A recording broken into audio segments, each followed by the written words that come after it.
Mathieu, bonjour. Bonjour Yves. Merci de nous avoir rejoints dans le cadre de la Journée du Data Center édition 2025. Le thème cette année, c'est l'IA. Donc on sait que c'est vraiment le sujet du moment en termes de numérique et d'informatique. Peut-être commencer par voir ta perception de l'IA au sein des infrastructures du data center. L'IA au sein des infrastructures de data center. Donc aujourd'hui, ce qu'on a perçu, mais je pense que ce que beaucoup de professionnels du secteur ont perçu, évidemment c'est un gros changement par rapport au modèle qu'on avait fait initialement de refroidissement, qui étaient des refroidissements par air relativement classiques, et en changeant de médian pour transporter la chaleur avec de l'eau. Du coup, on est obligé de repenser aujourd'hui toute la façon dont on refroidit finalement un serveur. Qui dit repenser la façon dont on refroidit le serveur, évidemment on repense la façon dont les réseaux et l'eau amènent l'énergie, et évacuent plutôt l'énergie des serveurs à l'extérieur, et comment on fait ça de la façon la plus efficace possible, en utilisant le moins d'énergie possible.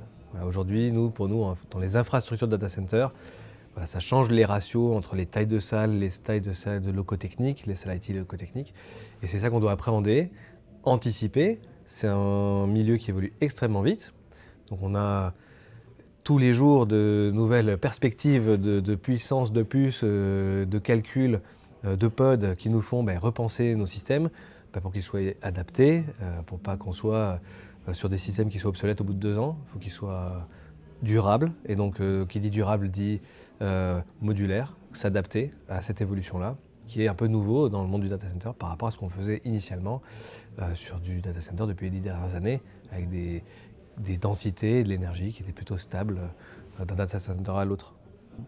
Alors, tu as évoqué la durabilité. On sait que c'est un sujet important aussi concernant l'IA.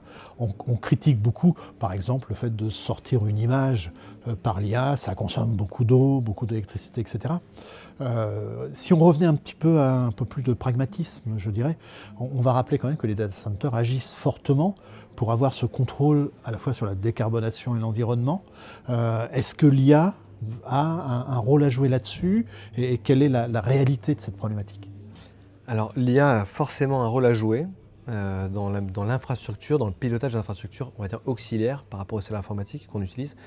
Donc tout le monde est maintenant un petit peu comprend la notion de PE. Donc on a l'énergie qui est utilisée vraiment par les serveurs sur lesquels les hébergeurs, donc ceux qui créent les infrastructures autour des salles informatiques, n'ont pas la main.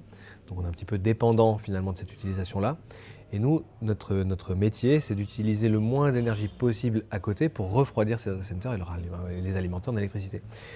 Donc pour faire ça, on est forcément dépendant de notre source froide de refroidissement, qui est souvent l'air extérieur, mais même si on utilise une autre source ENR qui pourrait être la géothermie ou autre, le pilotage de nos équipements et de ces sources froides doit se faire en prédiction de comment le système se comporte par rapport à une température extérieure.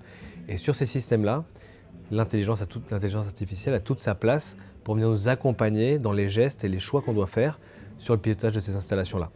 Voilà, ça, c'est le rôle que l'IA peut avoir dans l'accompagnement de cette infrastructure-là. L'autre sujet, qui est un peu connexe, mais du coup qui est plutôt un sujet qui va être plus général au monde du numérique, c'est que la façon dont on fait de l'IA, la façon dont on calcule, la façon dont les puces sont utilisées, construites et consomment de l'énergie, on ne peut pas dire le data center a la main sur ça. Le data center est une brique. Les opérateurs de serveurs, les fabricants de serveurs, ceux qui conçoivent les programmes et qui font les algorithmes qui vont calculer. Tout le monde a son rôle à jouer, donc nous on joue le nôtre. Il faut que tout le monde nous accompagne. Le PUE finalement est toujours calculé par rapport à tout le reste de la chaîne. Donc je pense qu'il faut qu'on regarde aussi le reste de la chaîne et pas uniquement l'utilisation finale de l'énergie qui permet de refroidir les data centers. Merci Mathieu. C'est avec grand plaisir. À bientôt.